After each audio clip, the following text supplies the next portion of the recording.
We live in a forest of mixed species of trees, and we get a lot of shade, but not a whole lot of sunshine in the winter. So we're going over and take advantage of some of that great sunshine in the southeast corner of our state. And we're supposed to have nice weather for the first 2 days anyway. We drive down the road past the old sawmill where Marge used to work. It looks like it's not running much anymore, but they still have a lot of logs in the background and a lot of sawed lumber that they need to move. She ran the barker in the log yard.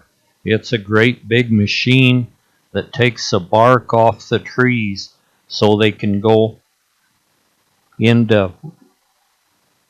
be made into paper and wood chip.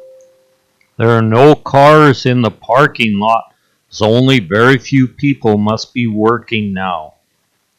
From there, we drive toward Mount Angel and go past the new crop of grapes. There's just acre after acre of vineyards out in the rolling hills towards Silverton. Looks more like California's wine country than Oregon, but that's the new crop here. And from the vineyards, we see the hazelnut orchards. Just acre after acre of brand new trees. There have always been some of these nuts, they were called filberts at one time, grown here in the valley, but now there's an excessive amount. But I guess they're looks like lots and lots of filberts. I hope the market can stand that many filberts, but I guess they can so far. A lot of new uses for them. You can even buy hazelnut coffee if you'd like. And they're putting them in a lot of things. And some of the places where they were importing them from France, aren't doing so well right now. So it looks like Oregon's going to be the one to have them. Within minutes, we find ourselves in the high Cascades going past Detroit Reservoir. It's been several years since we've seen it completely filled as it is now. And that ought to help the fishing out up there for those who like to fish and boat in Detroit Reservoir. There are numerous marinas to handle the thousands of boats that come from Oregon's population centers for the people to use the waters of Detroit Reservoir. And there's even a state park where you can reserve a site and camp along the reservoir. As we move up the Cascades, we see a corridor of giant Douglas fir trees which seem to go almost all the way to the summit of the Santiam Pass, the summit of the Cascades, as they line the road. As soon as we get to the summit and start down the other side, the vegetation will change then.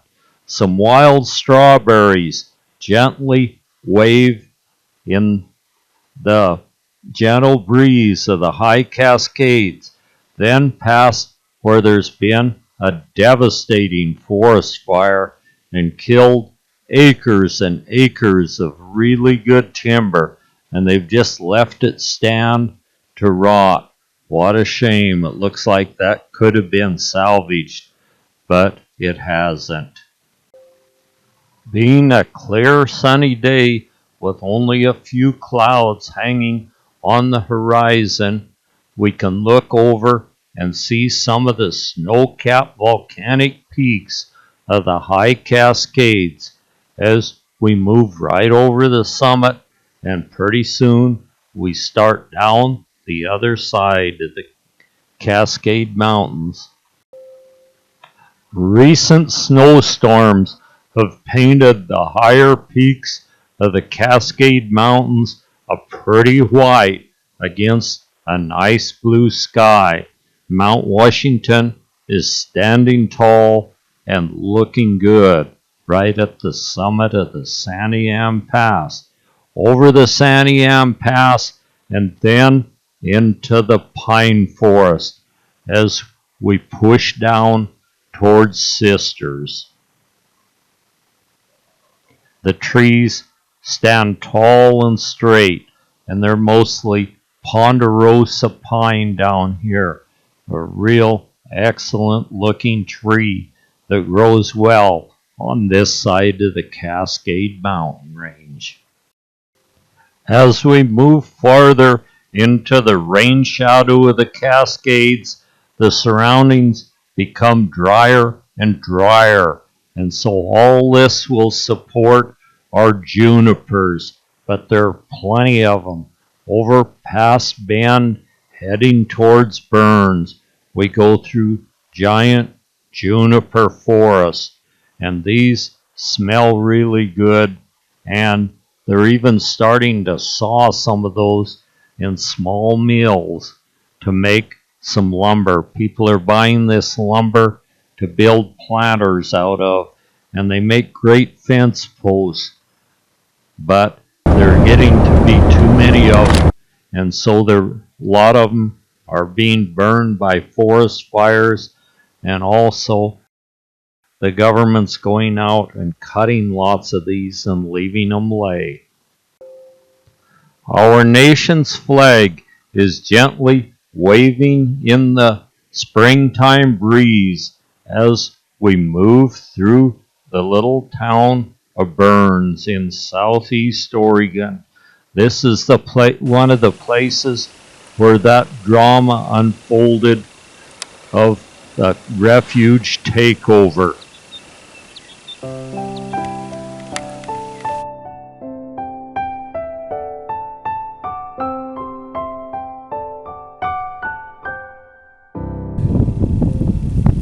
We soon reach our daughter's teepee on her 160 acres of desert.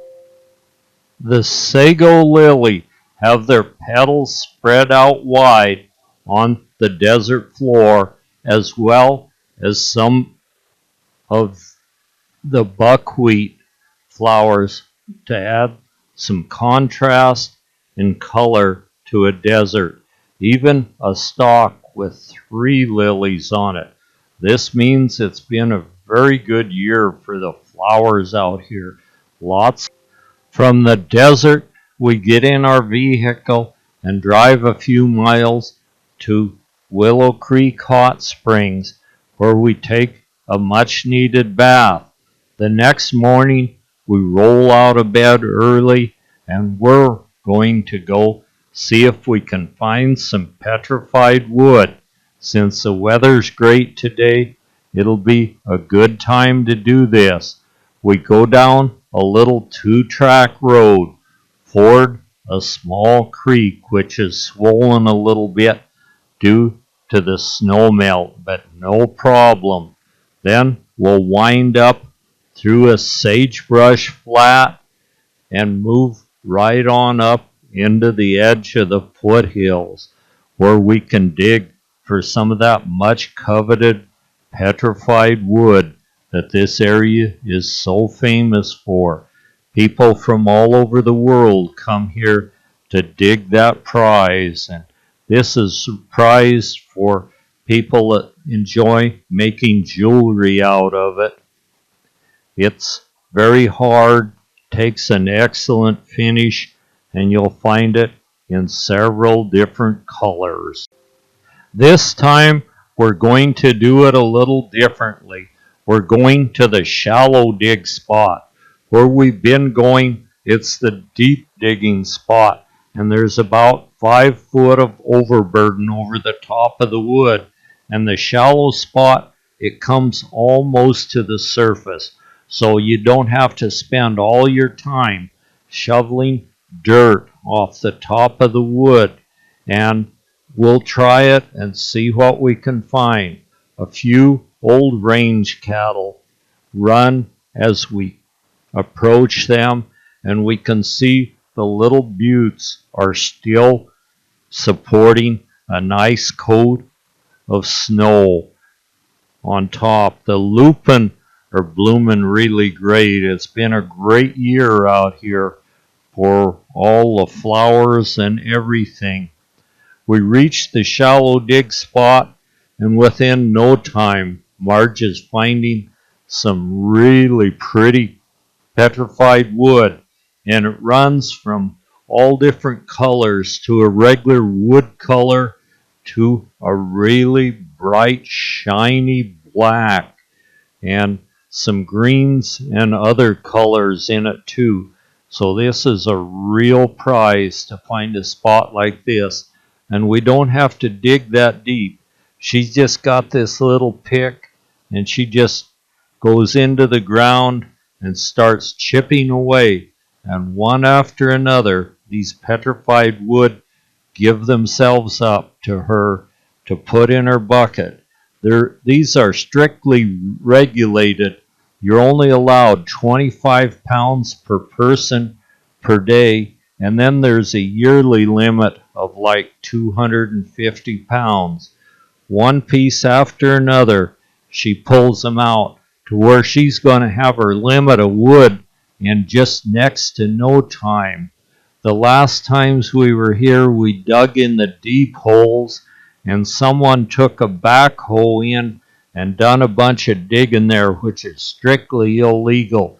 You're only allowed to use hand tools to dig this wood.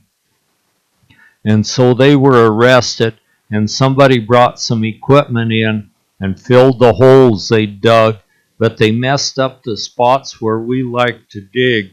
So we came up to this one, but we're doing a lot better here than we did in the deep spot because we don't have to dig so darn deep for it.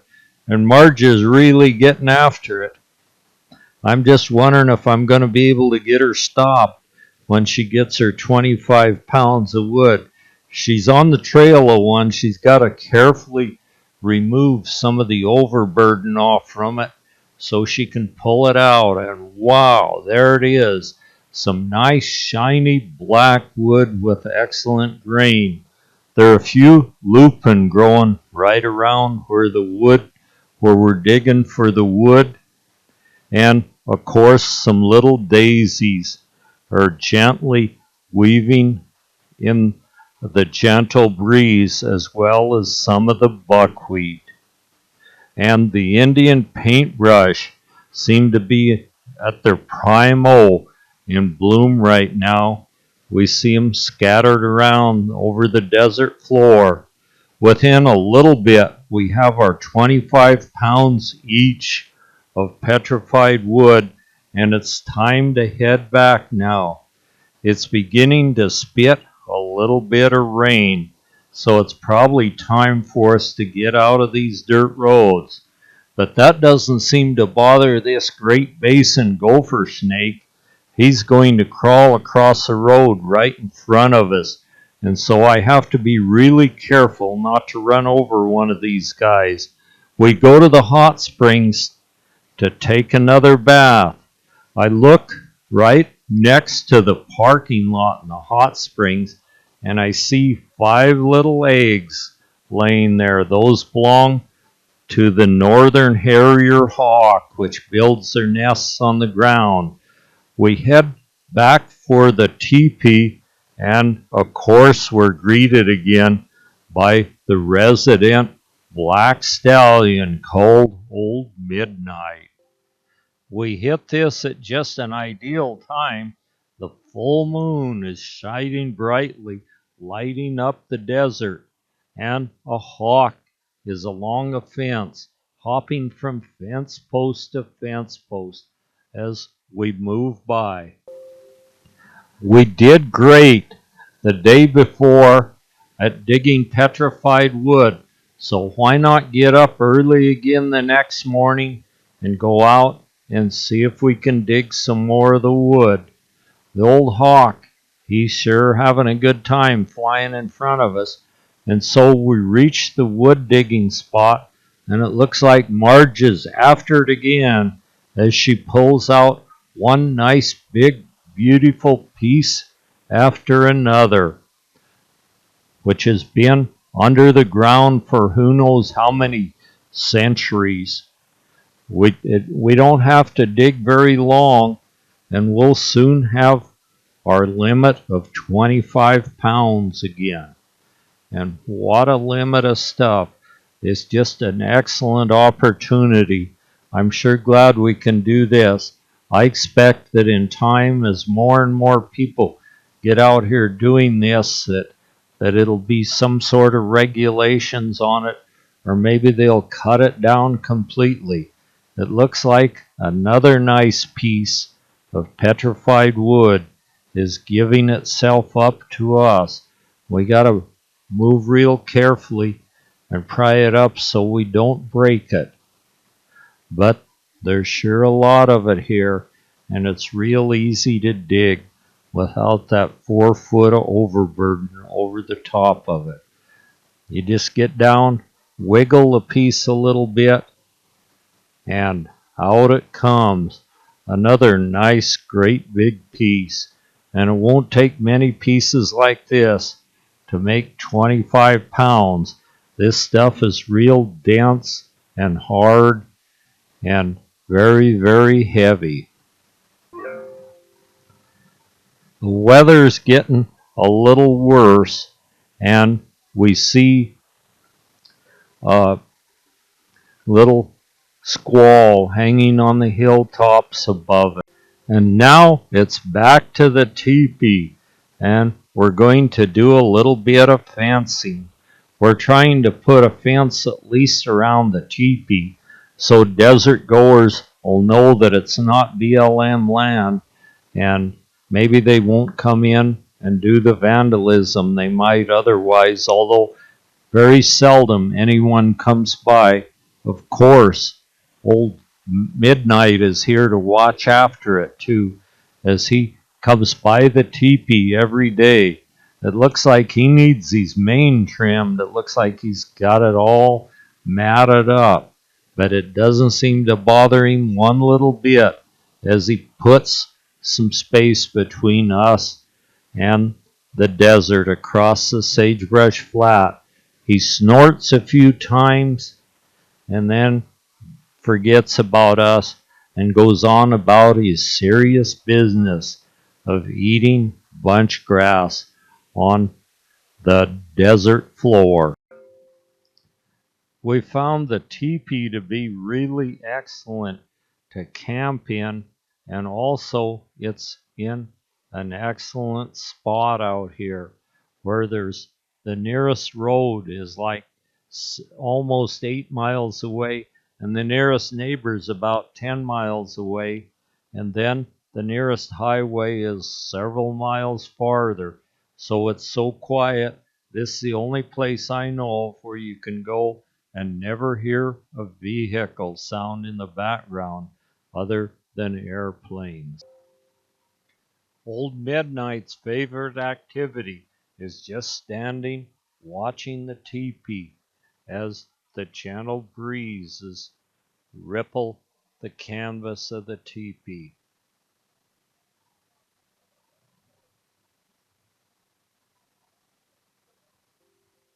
There's a big herd of wild horses just over the hill, and Midnight is what you'd call a satellite stallion. He just stays at the outer edge of the herd of horses and hopes to eat and get big and tough enough that he can fight his way back into the harem and be one of the accepted tough guys that would be in the herd of wild horses. He's about 3 years old, the way we figure it, or maybe he's older, and he's got a white blaze right on the middle of his forehead and a long, tangled mane, but he can still eat good and still enjoys being out here in the desert in all kinds of different weather.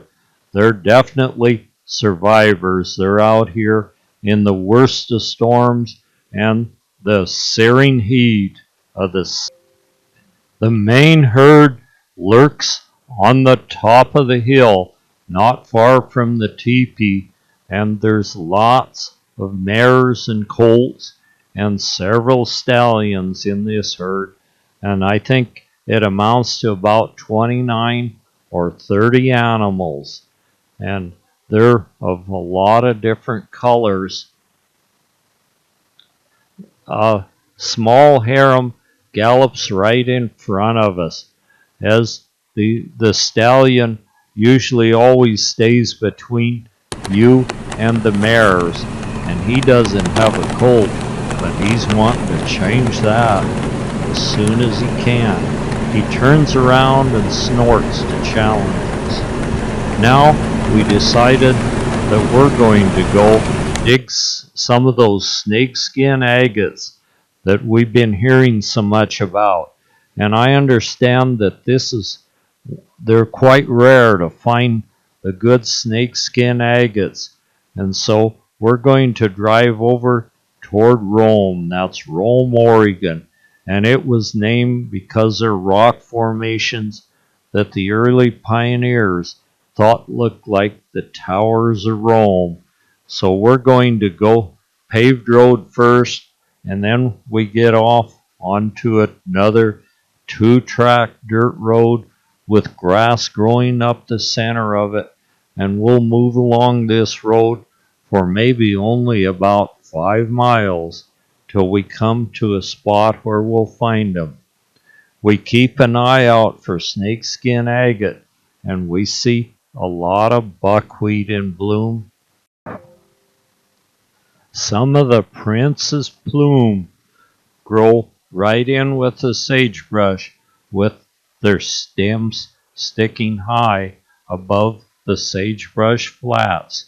As we move along toward where we're supposed to be able to find the snakeskin agate in these formations around Rome, this is all sort of the gorge of the Owyhee River. We move right through some of the white cliffs, and then pretty soon we'll go through some really steep washes, and that'll take us up on top. This isn't too bad of a road compared to squalls hanging on what we came from. We just hope one doesn't come down here. We don't need this road to be slick. It's rough enough the way it is. Then here's a primrose. I can get it we ready. drop down into a couple of washes and head up the other side, looking all the time for the snakeskin agate. And according to the information, we should be there soon. Some of the primrose are growing on the desert floor, and some of the penstemon stick their pretty blossoms skyward as we move on. And then we found it, the snakeskin agate area. And when we found it, there is a lot of it there. This is a very pretty agate with a skin on them that looks like the hull on a peanut. And wow, are they pretty inside too.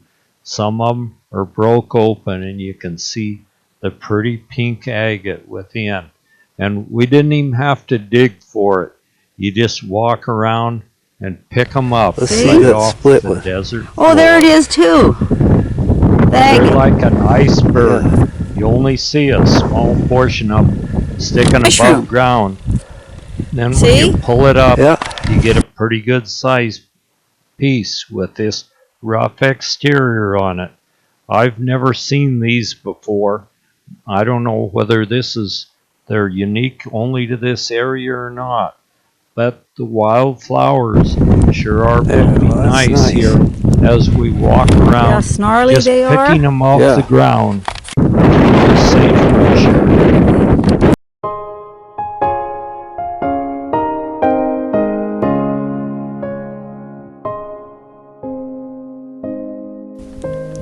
The desert wind is starting to blow by now, and there's a storm forecast to come in the next day.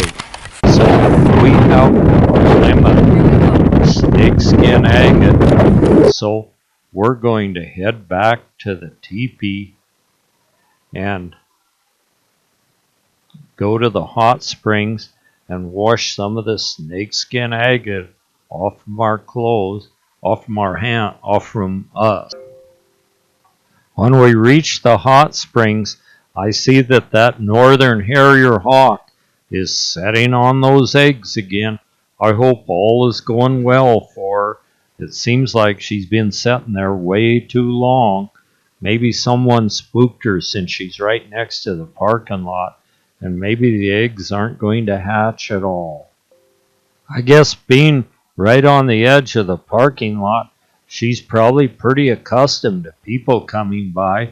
She's just nonchalantly keeping that all-important weather eye out to see that no one gets too close. But I The hope road is with flooded. all that work she's going to get, that she has some nice babies. It rained this much last night. It flooded the road going out to the main highway. Oh, don't hit it so hard, Tom.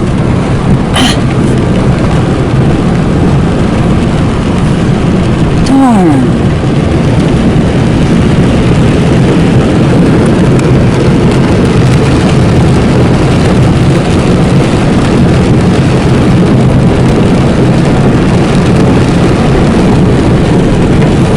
Water puddles galore.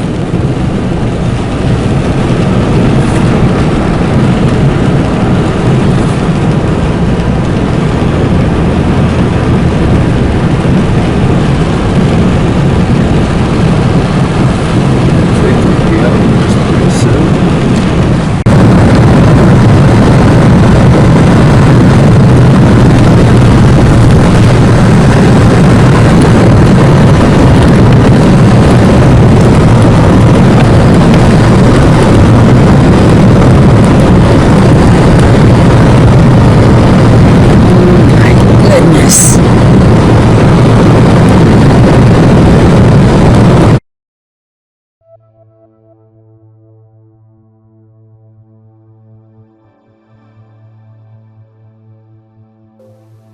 It rained an entire day and a night, and wow, did it make a mess out of the road. I've never seen the road so wet, but at least it's solid underneath, and we didn't spin out or get stuck. That's really fortunate, but we made kind of a mess out of the pickup. Sort of was a muddy mess that we had to wash up really good later. There's really no drain for this area, so the only way this road's going to get better is for it to evaporate. But then the sun comes out, and all is well again. The Steens Mountains look good, and old Midnight is back cheating on the teepee again. He loves to run and hold his tail out and let that wind blow his mane. We take a look at some of the petrified wood that we picked up. And wow, did we get a nice bunch of petrified wood. We'll take that home, and what a prize. Really some pretty stuff of several different colors. There are no high points around the teepee, so every bird that wants a place to perch where he can look over the surrounding takes advantage of the high point of the teepee poles.